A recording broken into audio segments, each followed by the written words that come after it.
and understanding where it came from and or what it is, how to use it. This is kind of one of those topics that's almost like a sure thing on the AP test. You'll almost for sure see one of them, right? And so I kind of look at it as if you know what you're doing, then it's like, almost a free point because it's very much based on a formula. You guys are all really good at computational stuff and formula things, and so I think it's worth the time. So just by way of review, hopefully, let's talk about a couple of these here. I'll do number 2 here with you, and then I'll let you run loose on the other ones and see how it goes.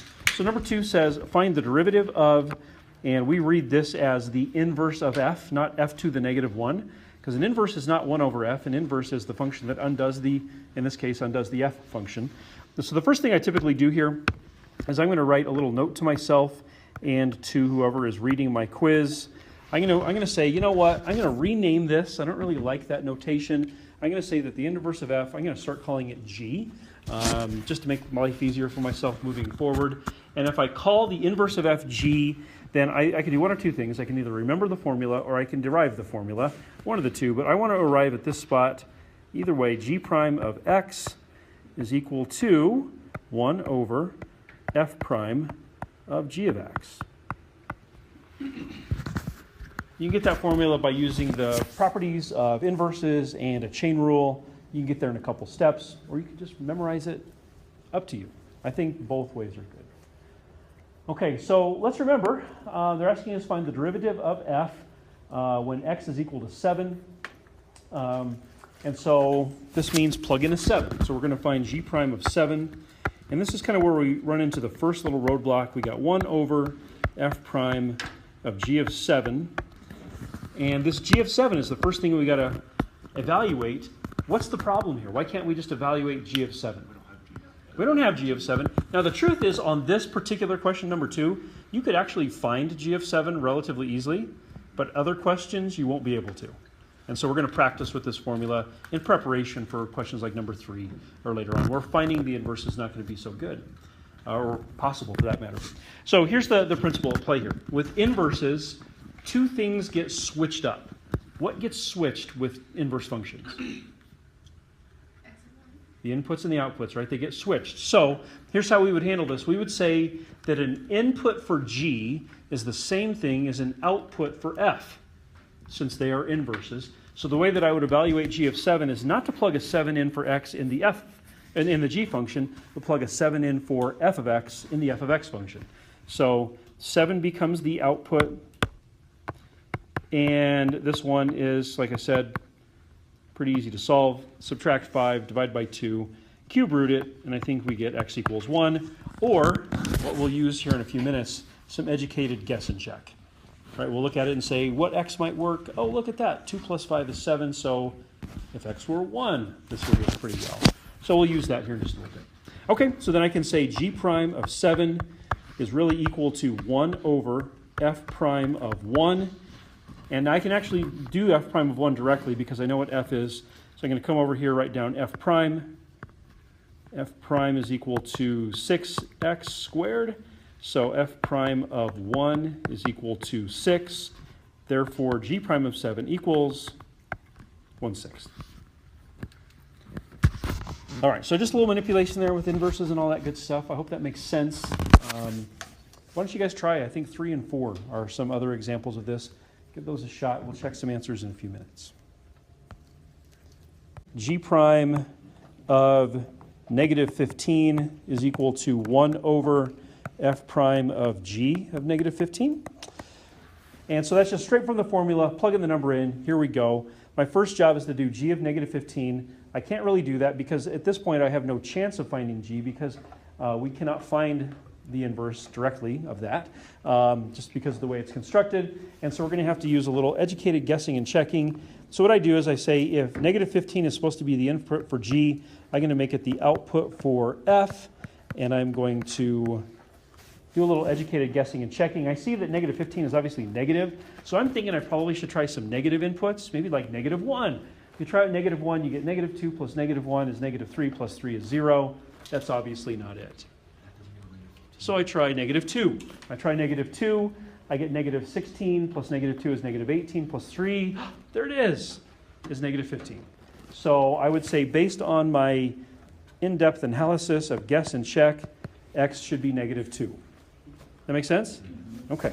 So then I would go to this step and say g prime of negative 15 equals 1 over f prime of negative 2. Now finding f prime of negative 2 directly is pretty easy because it's just a couple of power rules. So I would come over here and say f prime is equal to 6x squared plus 1. Therefore, f prime of negative 2, which is ultimately what I'm going to use here, would be 25. And so this ends up equaling 1/25. What do you think? Is that a good enough presentation? Ties it all together with what you did? We're in agreement? All right, fantastic. And then finally, number 4, just to reinforce it one last time, the formula would be g prime of 0 equals 1 over f prime of g of 0. And I didn't make this note on the other one. I want to always note that the inverse of f is equal to g, right? I'm making up this new function name, but it's the same thing as the inverse of f. Just want to make sure that's clear. Okay, so once again, g of 0, not something I can find because of the way that the f of x function is constructed. So that means an input for g could be used as an output for f, and it's all going to work together because of the nature of inverses. So I would write 0 equals 2x to the 5th plus 4x minus 6. And I'm hoping this one just jumps out at you. X would have to be what? It's got to be 1, right? Because 2 plus 4 is 6, minus 6 is 0. So that only works if x is 1. So I would rewrite this as g prime of 0 equals 1 over f prime of 1. And then finding f prime, once again, pretty straightforward with power rules. 10x to the 4th plus 4. F prime of 1 then would be 14. So my final answer would be 1/14.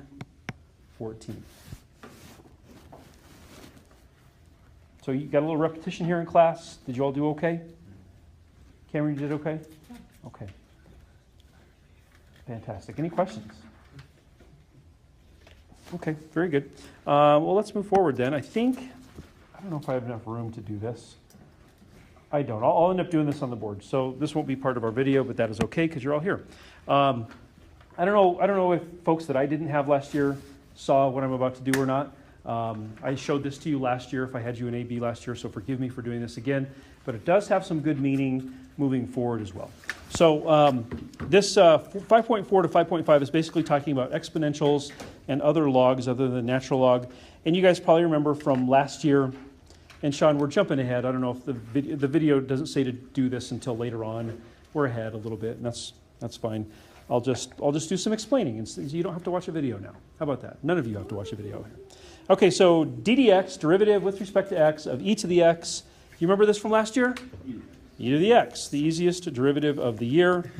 And of course, d dx of e to the u, with u representing some sort of complicated, at least more complicated than just an x. We'd have to use a chain rule. So this would be e to the u times u prime, or you could say e to the u times du dx. So what I would like to show you on the board here in just a second is maybe some reasoning and proof for this. The d dx of e to the x equals e to the x. Fair enough? So let me pause this and just get your calculators out. You would all check each other. Maybe you don't need that. Did you all do the product rule when you found f prime? Good. So f prime would equal 1 d2 plus 2 d1. And since we're looking for critical numbers because we're concerned about local extrema, we would then set that equal to 0. And I don't know, how did this go? Were you guys able to solve this without the calculator? Looking back, I could have. You definitely can. What could I do as an algebraic technique to solve this? No LNs, I don't think. No guess and check. Yes, that would work here, but there's, I think, a slightly better way. Oh, factor out e to the x. Factor out e to the x, yeah. So if you factor out e to the x, you end up with what? Is that what you guys were fighting about over there? No? Okay. So then once you factor it out, you can set each factor equal to 0. And Cameron, this is where your idea would work out great because e to the x never does equal 0. And so that would not have come into play. So if you would have divided through by e to the x, a lot of times you lose a solution, right? In this case, you would not have lost a solution because that didn't give us one in the first place. And then, of course, this gives us x equals -1. And that's kind of it for critical numbers, isn't it? Yes, ma'am. Question. So I can do this, but couldn't e to the x equal 0 be a solution because you can have a local opinion where it doesn't exist? Wouldn't there be a situation where it doesn't exist? Well, so it's not that e to the x. So I see what you're saying.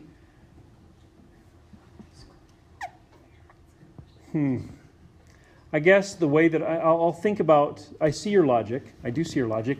I guess what I'm thinking about is at this point, like if I were to say, let's put it like this. We're talking about two different considerations. The first one, I'm just saying, hey, where's f prime 0? So e to the x, since it never equals 0, could never cause the whole thing to be 0, right? If I were looking at like this, if I said, you know what, I want to find out, is there a place where f prime doesn't exist? I don't think your logic holds up here, right? Because e to the x does exist for all x values, and obviously x exists for all x values. So I think if you did look at this graph, you would see that it's continuous forever. And so I don't think that there's any place where f prime doesn't exist. Does that make sense? Because I get your logic, because you're like, hey, e to the x never equals 0, but does that cause the whole thing to DNE? I would say no. Okay. All right, so x equals -1 as our lone critical number. And then did you guys do a second derivative test or a first derivative test? First. I think first probably makes the most sense here. And I think you could probably manage this without the calculator. So f prime sign chart, there's a -1. So if I plug in a 0, f prime of 0 equals what? 1. Uno, you're right. So that's positive. So what have we taken out of play? X equals -1 could never be, based on just that, what have we eliminated? X equals -1 could never be a maximum, right? Because for a maximum, don't we need to see a positive to negative pattern within f prime? There's no way we're going to get that. So this is either going to be a minimum or neither, like an inflection point. So what would be a good test value over here? F prime of, there's no easy one like 0, is there? Negative infinity. Negative what? How about -2? If we did -2, we'd get -2 e to the -2 plus e to the -2, which is equal to -1 e to the -2. And doesn't that have to be negative? E to the -2 is positive, and the opposite of that would have to be negative. So I think that's going to be a negative right there. So practicing our wording here, we'd say something like this. F prime changes from negative to positive.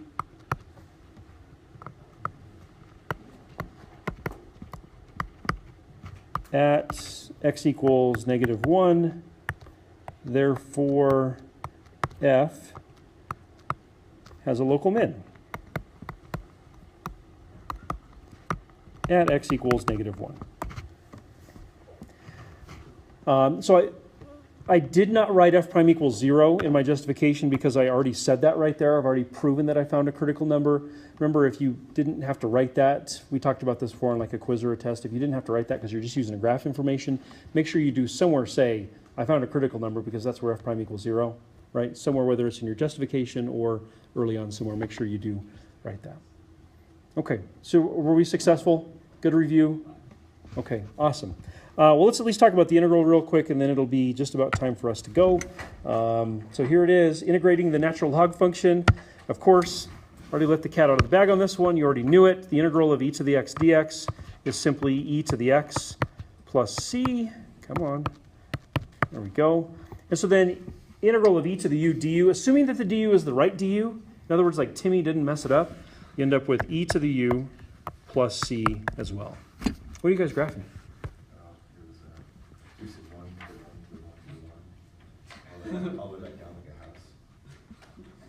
It's really not.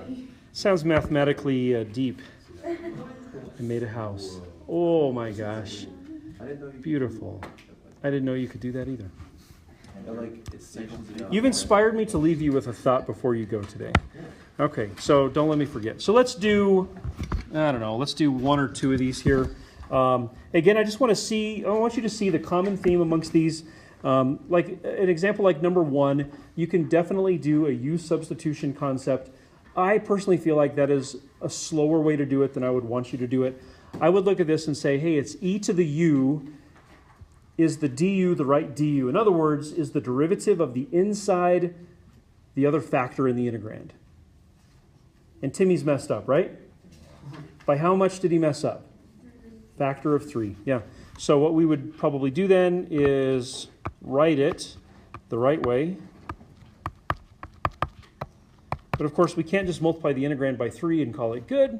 Got to multiply the outside by 1/3. Again, that's like the strategic factor of 1. And then the 3 just goes back inside. We end up with 1/3 e to the 3x plus 1 plus c. We can do that because we know, at least intuitively from what I showed you earlier, that the integral of e to the u is just e to the u. So we'd end up with something like that, and we're done. And I think let's leave it at that. Okay, can I leave you with this one last thought before you go?